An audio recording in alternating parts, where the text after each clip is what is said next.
Bismillahirrahmanirrahim. Assalamualaikum warahmatullahi wabarakatuh. Pemirsa yang dirahmati Allah, marilah kita simak ceramah dari Buya Syakur Yasin dengan tema "Di dunia ini tidak ada yang mustahil". Sebelumnya marilah kita bersolawat terlebih dahulu. Allahumma sholli ala sayyidina Muhammad wa ala sayyidina Muhammad. Marilah kita doakan semoga almarhum Buya Syakur Yasin diberikan tempat terbaik di sisi Allah Subhanahu wa taala. Amin ya rabbal alamin. Kenapa sih kita ini banyak mengalami hambatan dan tantangan ketika ingin melakukan perubahan? Kenapa?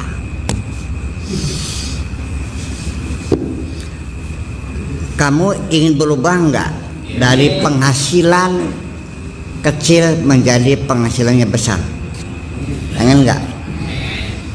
Pengen enggak rumah gubuk dibangun sehingga rumahnya gedong? Kendaraannya ternyata di hotel kira-kira bisa jalan sendiri. Yang tadinya roda 2, pengen kan? Pengen kan? Kamu juga belajar pengen pinter kan? Tapi kenapa sulit banget berubah nih? Ada apa sebetulnya? Ya, makin hari makin terpuruk. Dari mulai umat Islam diserbu oleh Genghis Khan, ya kan? Pada abad ke-12 habis semuanya peradaban, berangus semuanya, dan sampai sekarang terjun bebas, dan kita belum pernah bangkit lagi. Padahal seruan perjuangan berulang-ulang. Ya, sampai seorang presiden yang melakukan pembaruan dalam Islam seperti Presiden Tunisia Bourguiba dengan kekuasaannya, ya tetap dikapir-kapiri juga kok. Nah ya, kenapa? Itu secara luasnya. Secara pribadi juga sama. Banyak nggak yang ngajinya, ngaji mah ya rajin lah, tapi kok kenapa sih nggak pinter-pinter, anggur goblok bae. Ya, ya kan non. Nah, itulah salah satu hambatannya. Jadi gini, kesulitan orang untuk diajak maju ini, diajak berubah ini, satu sebabnya itu terlalu banyak alasan. Nanti saya uraikan. Terlalu banyak alasan. Ada rokayane, ada mungbaene, ada hanya saja, ada namun demikian, akan tetapi, apalagi? Ya, banyak alasan lah. Terus semuanya satu. Ya, dari alasan semacam itu, pertama, kita selalu tidak termotivasi untuk berubah, untuk meningkatkan kualitas, untuk melakukan perbaikan-perbaikan. Salah satunya itu komplain kita. Yang disalahkan adalah situasi dan kondisi yang ada di sekitar kita. Kita mengatakannya kondisinya belum memungkinkan. Kunyuk kan? Dari mana? Kalau Anda menunggu kondisi, kapan berubahnya? Daripada kita menunggu kondisi baik, ya kita kondisikan sekarang. Kok gimana lagi? Daripada kita nunggu matang berbulan-bulan, ya langsung dikarbit aja biar cepat matang. Ya, dan kondisi yang terjadi kemudian juga belum tentu akan berpihak kepada kepentingan Anda kok. Ya. Ketika kita nunggu situasi baik, kapan baiknya? Sama kayak tukang tempur, nunggu nih harga bagus. Ternyata pemerintah impor beras, bangkrut loh. Iya, kita kondisikan aja dulu baiknya. Jadi itu salah satu yang menyebabkan kita menjadi orang kesulitan tuh, banyak alasan. Pertama alasannya adalah kondisional, alasan situasional. Ya kapan? Nah itulah jadi menunggu-nunggu, akhirnya tidak bergerak. Ya akhirnya bleger bae. Nunggu apa lagi? Ya situasinya belum memungkinkan. Ya kapan memungkinkannya? Ya nanti tunggu. Ya akhirnya sampai mati. Ya tidak ada perubahan. Jadi ya di sini harus ada keberanian kita bukan hanya menunggu situasi, tapi kita membangun satu situasi. Yang menunggu kondisi, kita kondisikan saja langsung gimana caranya.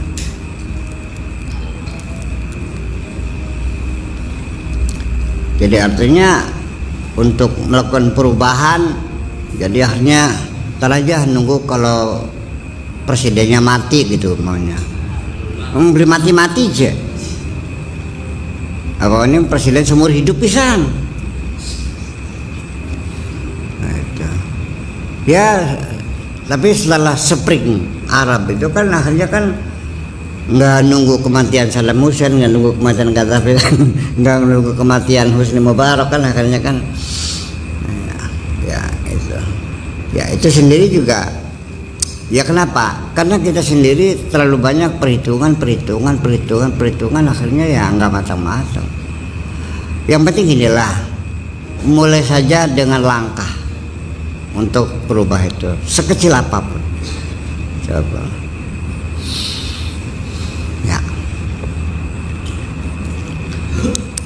Yang kedua yaitu kita kadang-kadang terlalu pesimistis. Sepertinya putus harapan ya. Kayaknya nggak mungkin kita begitu tuh. Saya sebetulnya begini. Ketika saya bercita-cita ingin belajar di luar negeri juga orang sekitar saya mencibirkan mulut ke ya nggak mungkin loh. Tapi saya kan yakin aja. Kalau kan nama amru idza arada syai'an an yaqula lahu kun fayakun. Urusan saya merapat sekarang juga enggak. Ya. Angel awite. Artinya dasarnya apa? Gimana?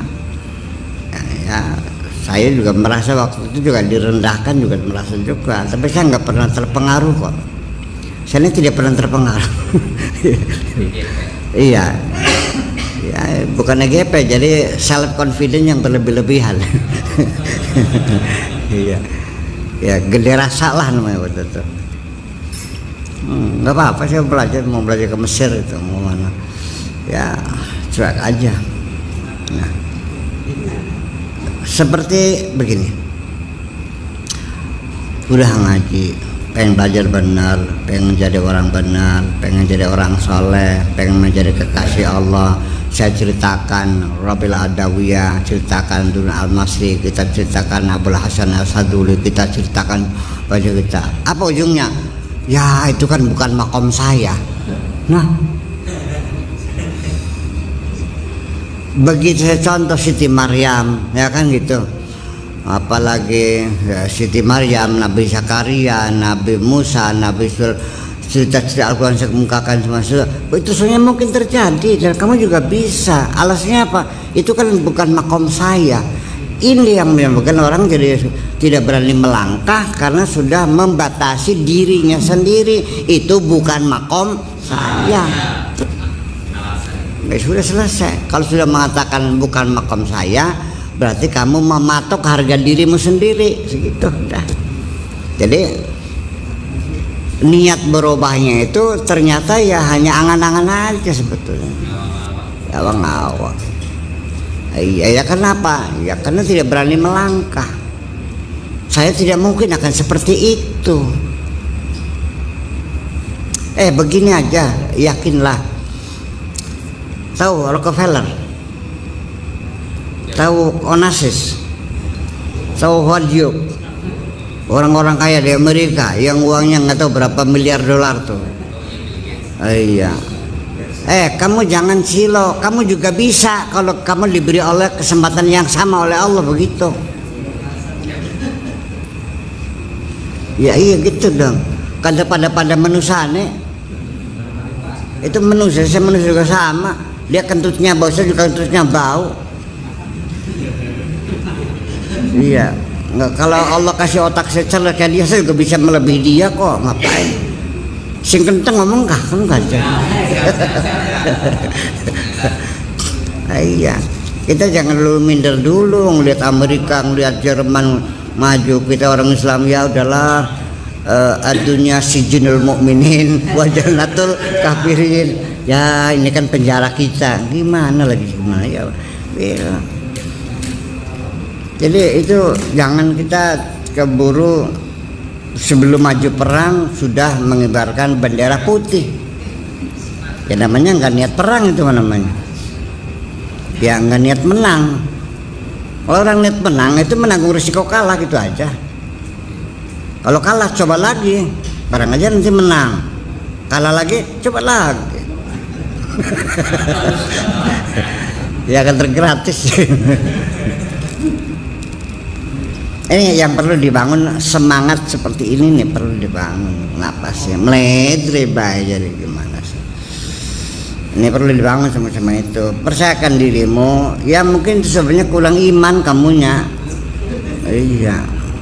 Jadi sehingga rasa rendah hati kamu itu yang melihat Allah juga terbatas juga seperti kamu juga. Dari mana asalnya, dari mana mulainya, modalnya dari mana. Ini bukan kelas saya. Takut barangkali dia bisa orang gila, bercita-cita terlalu tinggi. Ini kan penyakit semuanya ini. Ini penyakit itu. Kalau itu sudah muncul, semangat kamu menghadapi kehidupan menjadi lemah sekali dan mudah menyerah.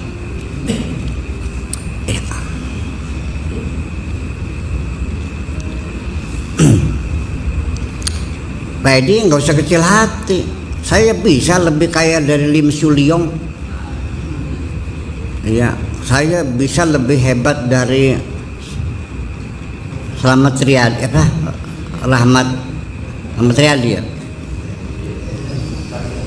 Muhtar Riyadi, ya, Lipo Group. Sekarangnya James Riyadi, iya, cil cuma. Saya bisa bikin bank 30 di negeri ini. Kader gang ngayal ku bebas oli. Kok takut banget sih. Ya sebelum bisa bikin bank ya yang penting bank bingbang beding.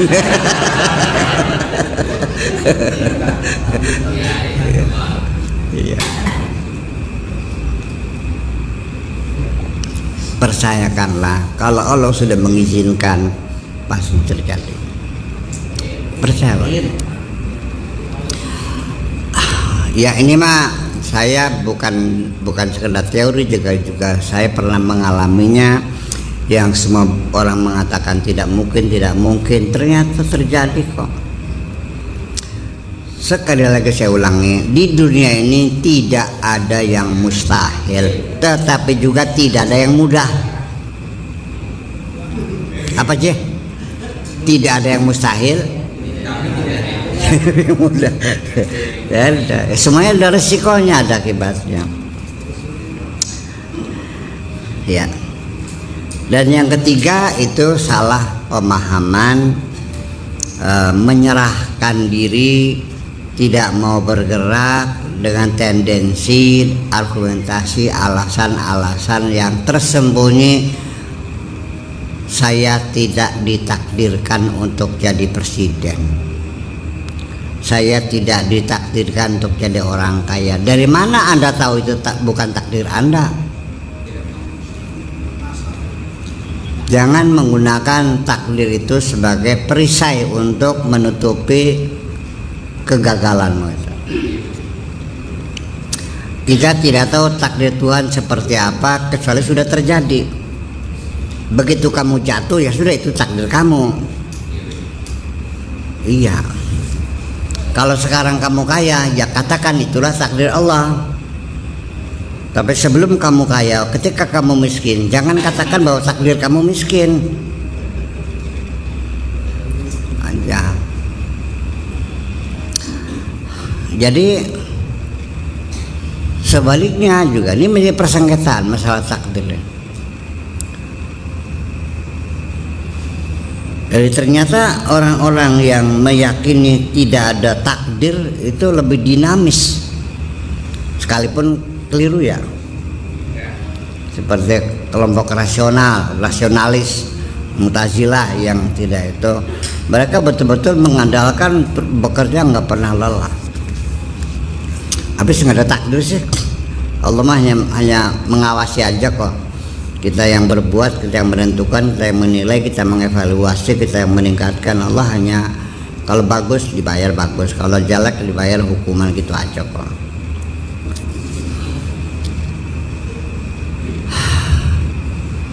Kemudian lagi orang yang percaya kepada qadar dan qadar itu sendiri juga menjadi dipersalahkan bahwa meyakini adanya qadar dan qadar itu membuat kita menjadi fatalisme. Iya, tidak mau bekerja. Ya sebetulnya memang itu orang pemalas, tidak mau bekerja. Supaya jangan disalahkan, maka dia mengatakan inilah takdir Allah, gitu aja.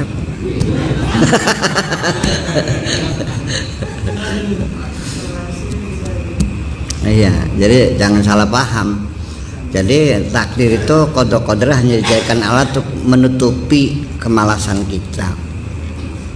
Dan masyarakat juga dapat dikelabui gitu, sehingga tidak bisa membedakan antara orang malas dengan orang tawakal. Yang pemalas ya, tiap hari makan tidur aja. Ya Allah, orangku sabar banget. Di mana sabarnya? Setiap hari tidur aja, yang cari duit istrinya. Sedina-dina dijajarin yang rabine. Kak, ada uangnya nggak kak? Kata istrinya, habis neng, 2.000 ya. Nanti 2.000-nya sore aja dah. Sampai rokok juga, ini 2 batang aja. Ini buat satu habis makan, ini buat pakai waktu berak. Iya, pemalas.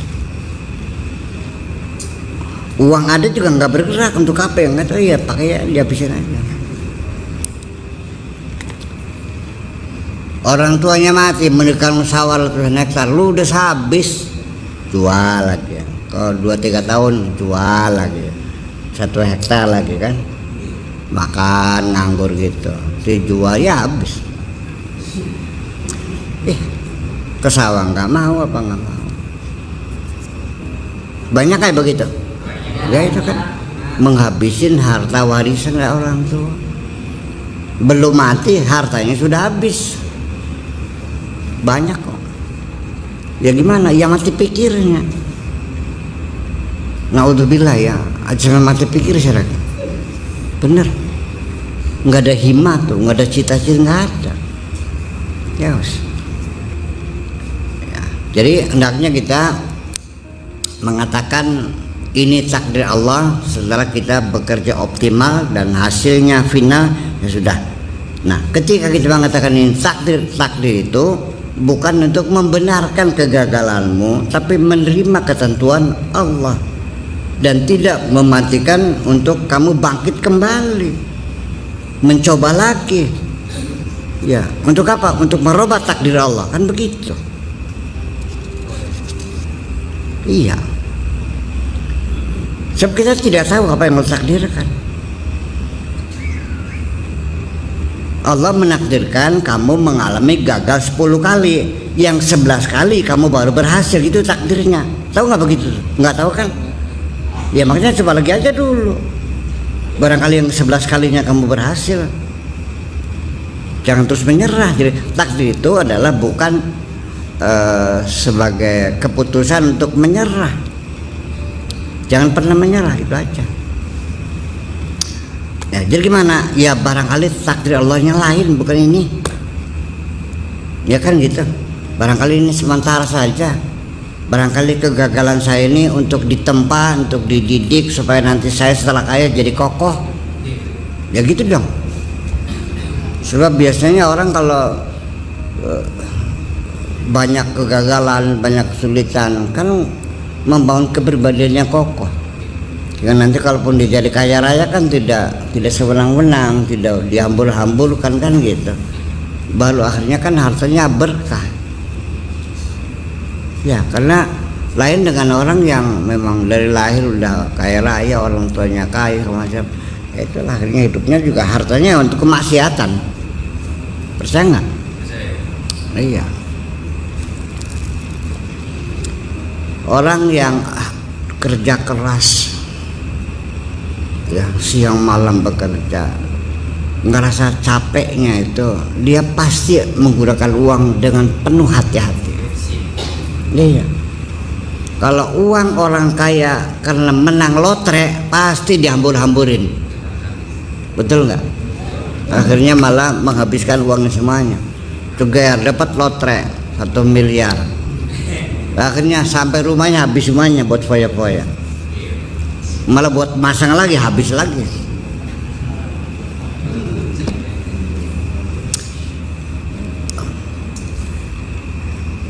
Kemudian kita lanjutkan bahwa yang keempatnya berhubungan dengan yang ketiga, itu karena terlalu seringnya mengalami kegagalan. Jadi pengalaman pahit dan menyakitkan yang pernah kita alami juga sangat mungkin sekali membuat kita jadi putus asa, tidak ada semangat, berulang-ulang 10 kali gagal lagi, ya udahlah, udah nggak usah lagi, ketipu lagi, lama-lama dah capek dah off aja dah. Udah anak muli aja dah, jadi kerja dah, bagaimana sih? Ya. Buka heller, tukang lemburnya minta uang dulu, nanti ada gabah 10 ton, mana uangnya? Berkabur, nggak datang lagi, lagi. Ya kan? Rusak hellernya lagi, nyuruh orang beli orderlinya, uangnya pergi, ordernya nggak datang lagi. Ya, udah akhirnya beli sendiri, masang, mekaniknya nggak benar, masangnya patah lagi akhirnya. Wah capek akhirnya, setelah dibantingin kapasitas. Jadi pengalaman pahit juga menjadi mendera hidup kita sendiri, mematakan semangat. Jangan pernah putus asa, coba lagi dan coba lagi. Jangan mengatakan aku gagal, katakan keberhasilanku masih ditunda. Ya kurang lebih begitulah kira-kira. Ini perlu diingatkan ini. Kamu ngaji tiap hari, goblok anggaran, jangan takut, terus ngaji. Barangkali tahun depan kamu pintar. Iya. Aja.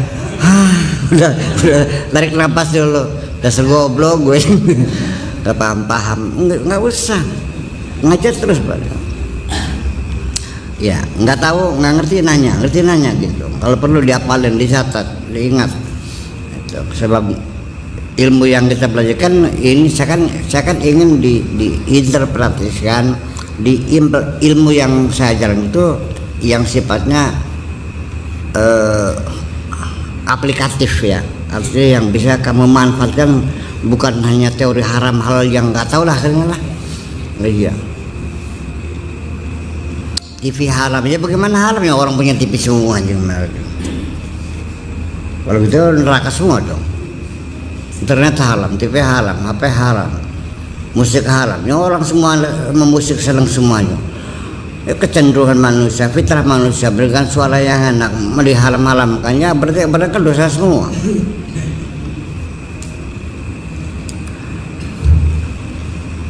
Ya kan?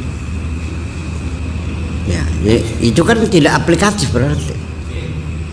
Yang benar, bukan yang ingin sampaikan ilmu yang ingin saya sampaikan itu minimal membuka wawasan berpikir kita, kemudian juga memberikan pemahaman sehingga kesalahan kita yang pernah lakukan kita perbaiki, ada ilmu baru, ya kan gitu. Ternyata kata Buya, kalau bisa mah mulut kita nggak usah ngomentari orang lain lah, nggak usah menceritakan keburukan orang lain, ngapain sih? Tapi gatal ya kan dilakban basisa. Iya, ngapain menceritakan kekurangan orang? Nggak usah ikut-ikutan menyebarluaskan hoax. Udah aja.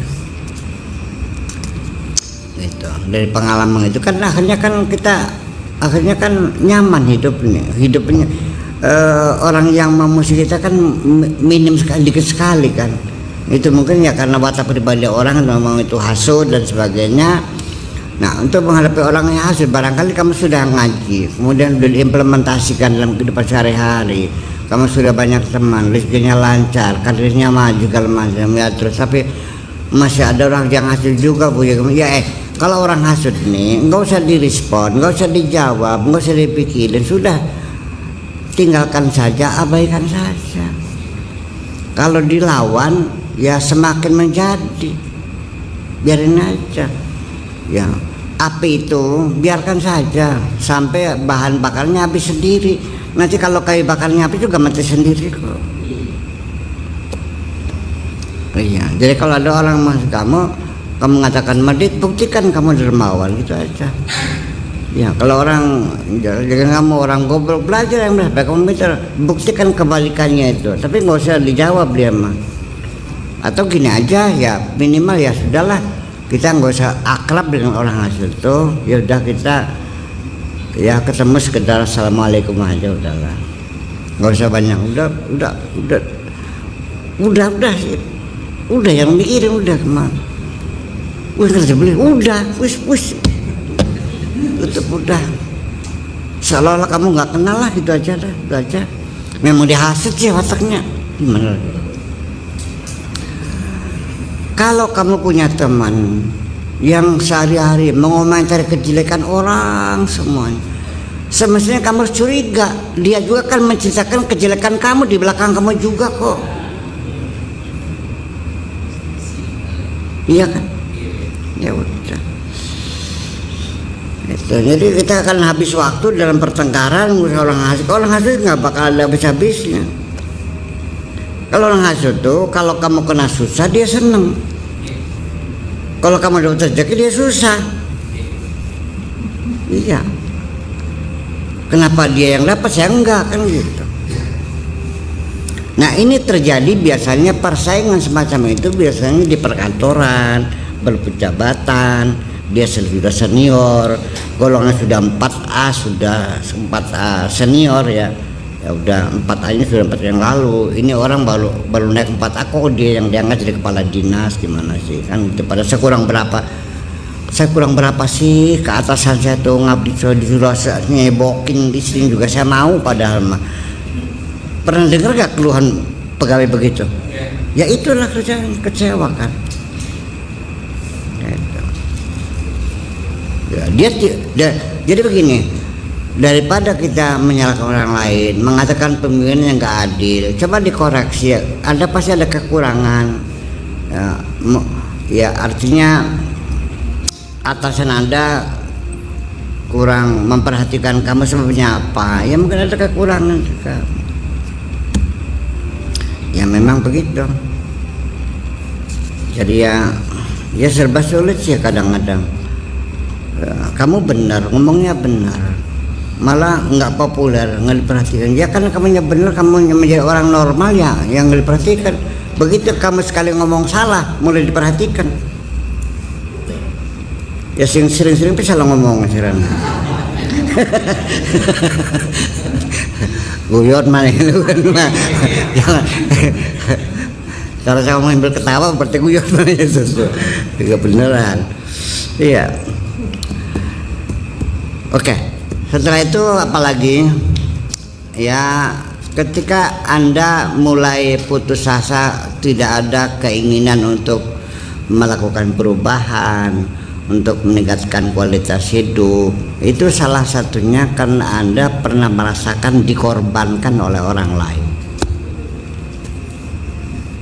Ya, saya ini korban. Saya hampir tiap hari di sini nih, ya orang curhat nih. Ya. salah satu itu saya ini dikorbankan, dipindahkan ke Palangkaraya, dipindahkan ke Papua, dipindahkan kan, begitu kan? Saya kurang salah berapa? Saya mencuri tidak? Saya juga kerja tiap hari on time, kurang berapa lagi? Kayak itu. Ini ada pihak lain yang kasak kusuk. Jadi karena seringkali Anda merasakan dirinya sebagai orang yang telah dikorbankan oleh masyarakat Anda, sejak itu Anda menjadi membenci lingkungan Anda sendiri. Ya, kalaupun Anda ingin melakukan perubahan, biasanya Anda lakukan secara radikal nanti. Iya, jadi pembalasan dendam. Iya, dikorbankan oleh masyarakatnya, dikorbankan oleh keluarganya, dikorbankan oleh negaranya, dikorbankan oleh organisasinya, yang disebut dengan kambing hitam. Dan itu dalam sejarah selalu demikian. Makanya orang yang pernah jadi kambing hitam langsung patah semangat dan tidak bangkit lagi.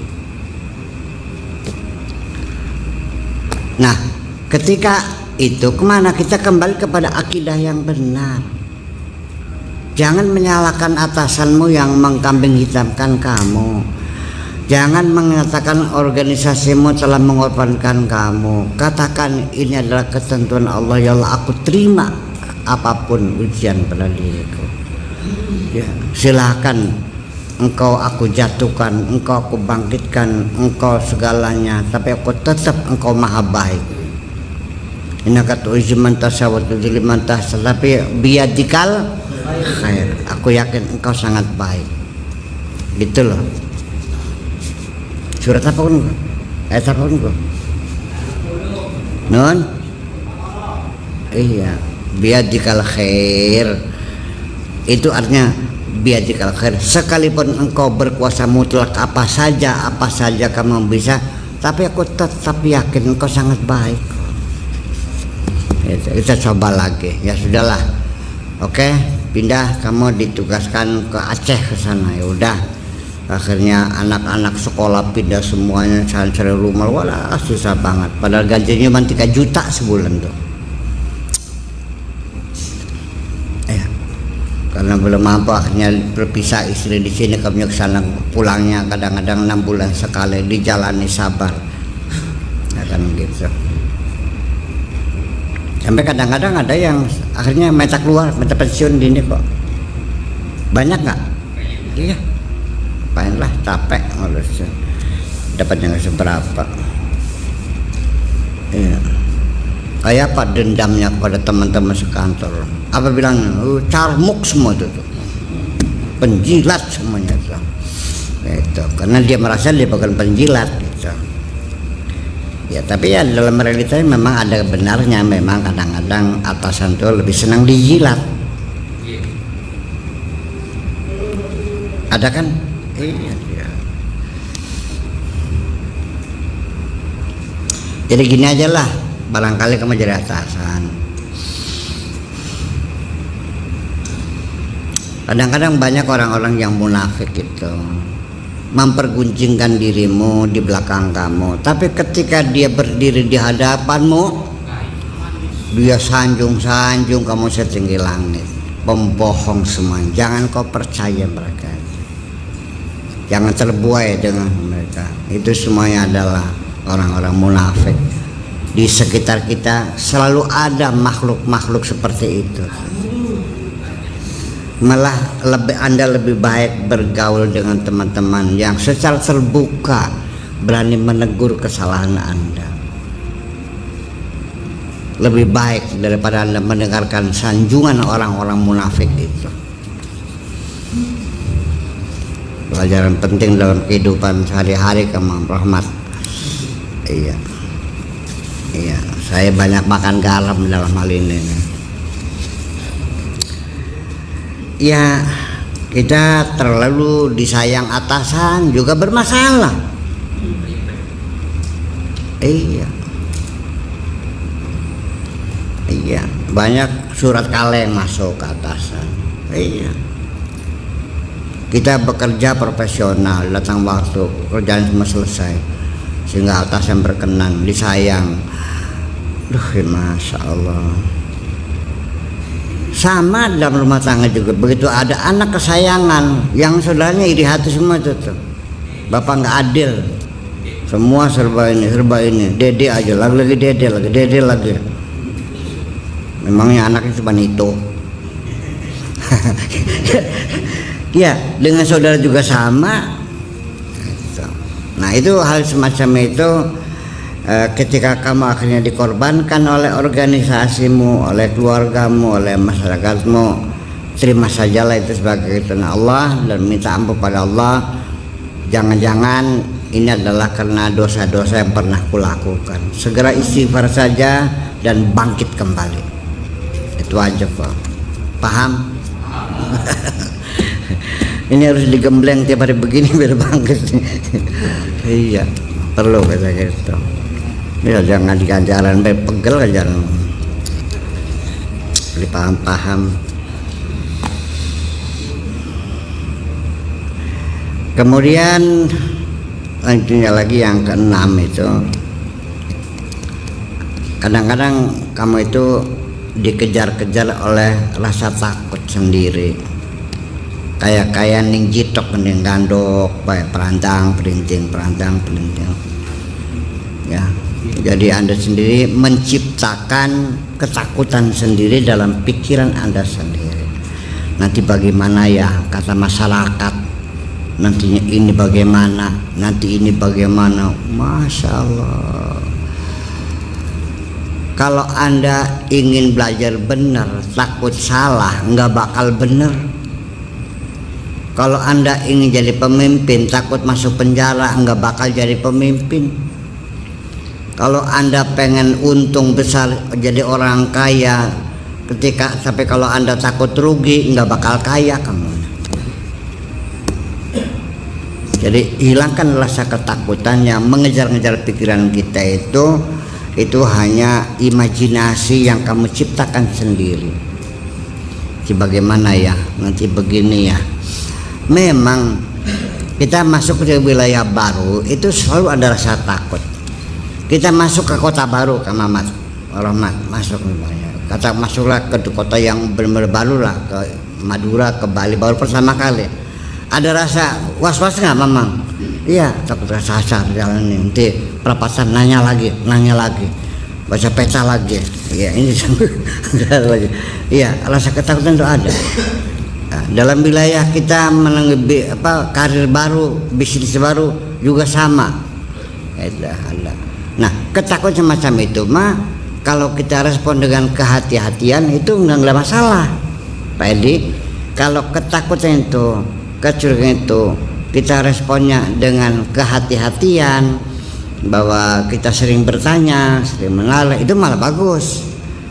Ini yang dikatakan itu rasa ketakutan yang buat kita cemas, akhirnya tidak muncul keberanian untuk bertindak. Ya, mengkalkulasikan akibat buruk sebelum terjadi. Sering kita ini mengkalkulasikan akibat buruk sebelum terjadi. Mau ngelamar perempuan aja sudah bingung, nanti bagaimana kalau minta mas kawinnya sih, ya gabruk aja dulu, ngelamar dulu. Nanti kalau minta mas kawinnya 100 juta, yang nganyang aja 2 juta. Iya, ya boleh silakan, nggak ya udah. Iya. Nanti saya kawin, nanti minta rumah, nanti kalau hamil, nanti bidannya mesti periksa tiap minggu, nanti kalau hamil, nanti kalau tidak lancar sampai tes sesar biayanya 15 juta, nanti mana yang nggak kawin-kawin gitu mah. Jadi begini, hidup ini mesti ada avanturirnya juga sih. Jangan terlalu diformalkan dulu. Saya sendiri belajar ke luar negeri itu bukan resmi panggilan, bukan kok. Saya juga avantur belakang. Datang sana adalah mencari beasiswanya. Bukannya resmi udah ada panggilan itu, enggak testing, enggak berangkat aja. Ketentukan aja kan manusia pada aja. Kamu juga kan? Iya. Sampai saya harus nunggu di Departemen Pendidikan, nunggu menteri datang pagi-pagi. Ya, pengen salaman, pengen minta gitu. Iya. Mereka juga tertarik ngeliat ada anak yang pengen belajar, datang menghadap salaman, minta beasiswa. Iya. Ini namanya anaknya pengen belajar. Gitu loh. Ya saya juga pasti kalau ada anak datang ke sini, Pak Kiai, gue lagi pengen mondok, uang tua beli dua, orang tua saya miskin, saya pengen ngaji, pasti saya terima kok. Iya dong. Ya itu kan jadi tunjukkan bahwa Anda punya keinginan dan dikomunikasikan secara jelas. Jangan dulu dibayang-bayang oleh ketakutan nanti ada orang.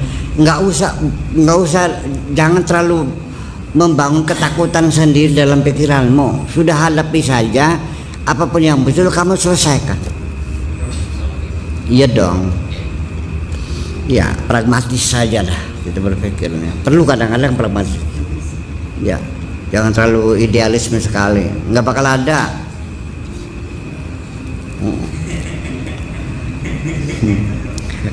Ya itulah seperti itu.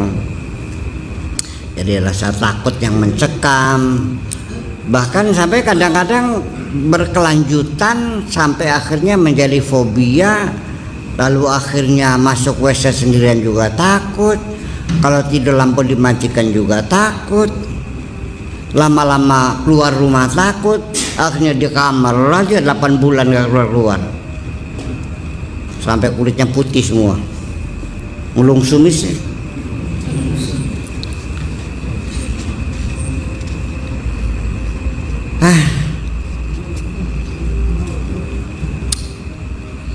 Rasa ketakutan, kalau orang sudah didahului oleh rasa takut gagal, itu sudah 50% gagal.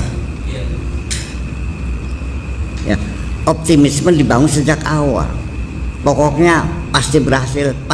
Itu sugesti sendiri. Nah, jangan menunggu saya mensugesti kamu. Kamu bisa mensugesti sendiri kok. Aku bisa, aku mampu. Ya, Allahku, Tuhanku sangat adil, Tuhanku maha sayang, aku pasti dibantu karena aku niatnya baik kok, masa Allah tidak bantu saya, kan gitu. Lah ya perlu gitu. Modalnya mana, nggak usah mikir modal dulu, berbuat aja dulu. Yang tanah masih kosong, minta sumbangannya mana yang ngasih, pasang aja dulu selub-selubnya bernongol besinya, orang berusaha. Kalanya bikin apa Pak Kiai?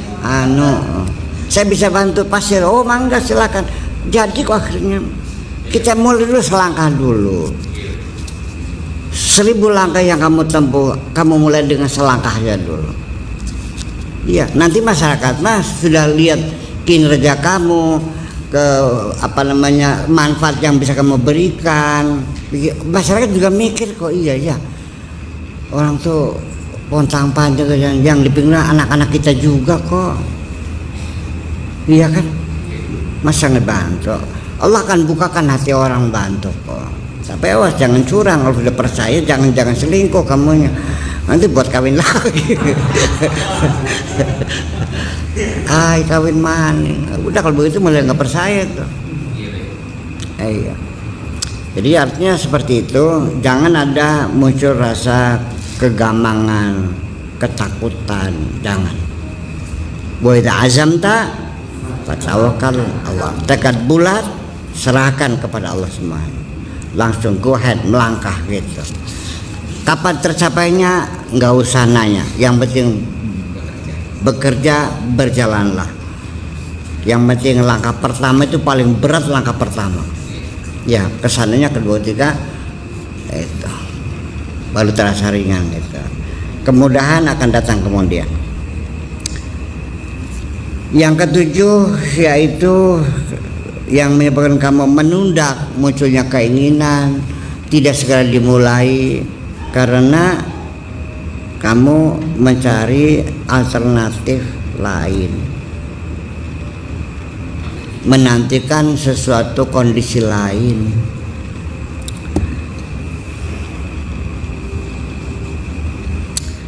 Nah, artinya engkau bakal akan saya mulai nanti kalau saya sudah punya sawah 4 hektar, sudah punya rumah, ya sama jangan dengan niat itu mah.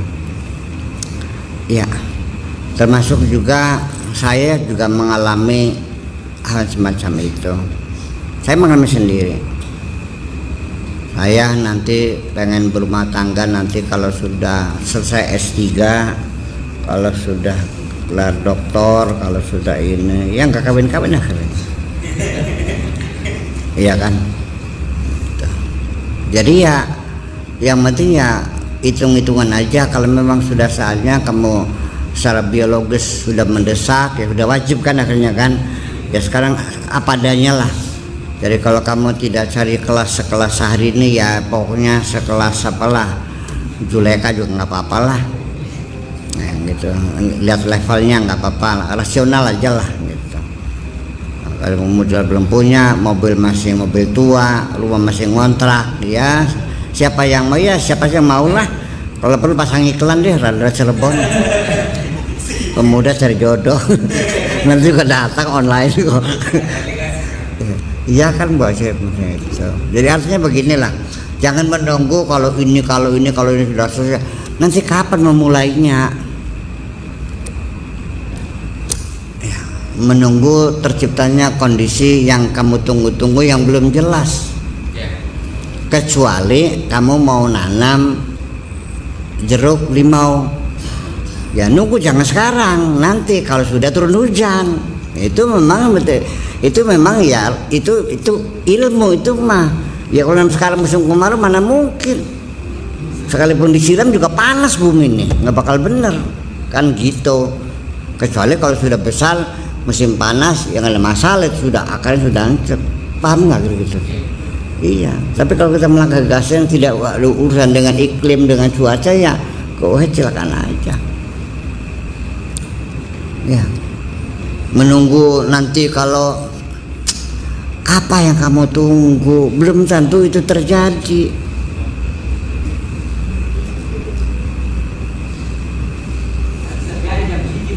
Konon ini jam pira kene ke? Jam 1.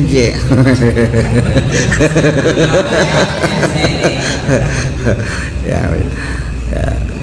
Dan nanti kita lanjutkan lagi. Yang penting kesimpulannya jangan menunggu kondisi lain, situasi lain, menunggu persyaratan sudah terpenuhi, akhirnya kamu tidak melangkah juga.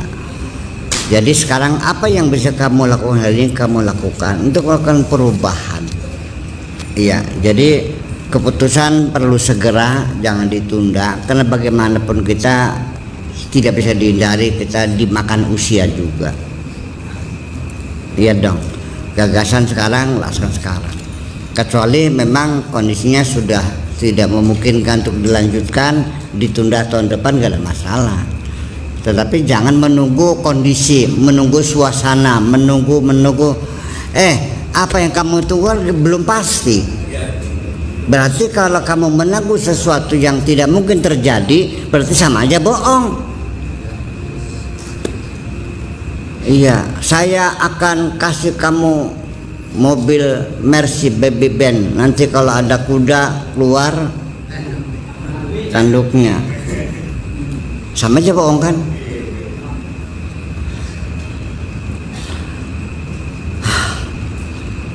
Di dunia ini kita tidak tahu mana yang mungkin, mana yang tidak terjadi. Tapi dengan standar rasional kan kita bisa ngitung, ini yang sangat mungkin terjadi, ini yang bisa terjadi, ini yang sulit terjadi, ini yang tidak mungkin bisa dihitung kan.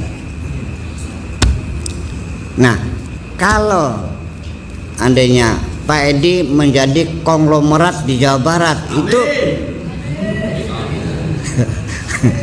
ya artinya tidak mustahil, tetapi paling ya agak sulit Jadi tapi mungkin, bukan mustahil, bukan. Iya kan begitu.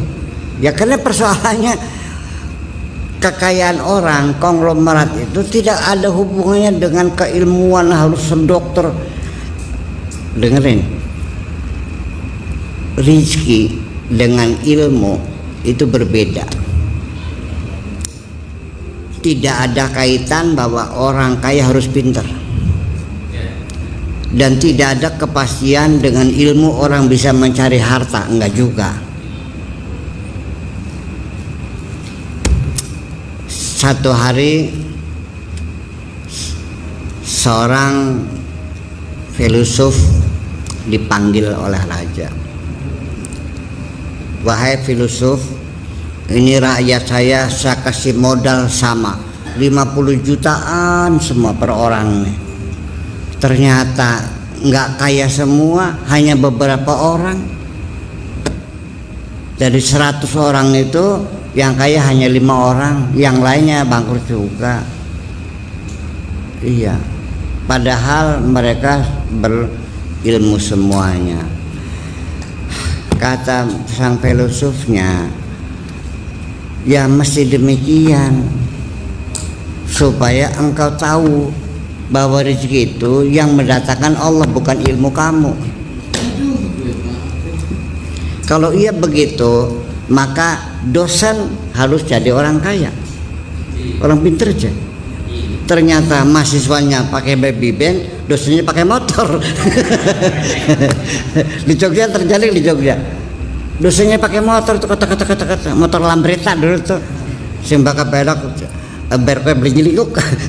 Iya kan berkonya lempeng sama bodi tuh. Iya, dosennya pakai motor, muridnya pakai band. Saya di Jakarta juga dulu saya ngaji ceramah pakai mobil Jimny, Jeep kan gitu. Ya, yang hadirnya majelis taklimnya itu mobilnya mobil mewah semuanya, pakai mobil baby band, mobil BMW, saya pakai itu. Pinter-pinter saya, tapi mereka lebih kaya, nggak ada hubungannya, gitu. Itu saja persoalannya. Jadi dengan demikian dari ulen ini kita bisa menyimpulkan bahwa kamu berpikir rasional, nggak usah mengkaitkan bahwa kamu bisa kaya kalau pinter, nggak ada urusannya. Kadang-kadang orang pinter dulu baru kaya, ada orang kaya dulu baru pinter. Kadang-kadang kaya jalan terus, pinternya enggak. Ada yang pinter terus tapi yang malam ya gitu. Iya, syukur-syukur kedua-duanya ya ilmu nambah. Itu malam ini karena sudah jam 1. Jadi bagaimana, mengapa sebabnya kita sulit melakukan perubahan adalah tadi yang saya uraikan, nanti dilanjutkan di malam Jumat yang akan datang. Ya, assalamualaikum warahmatullahi wabarakatuh.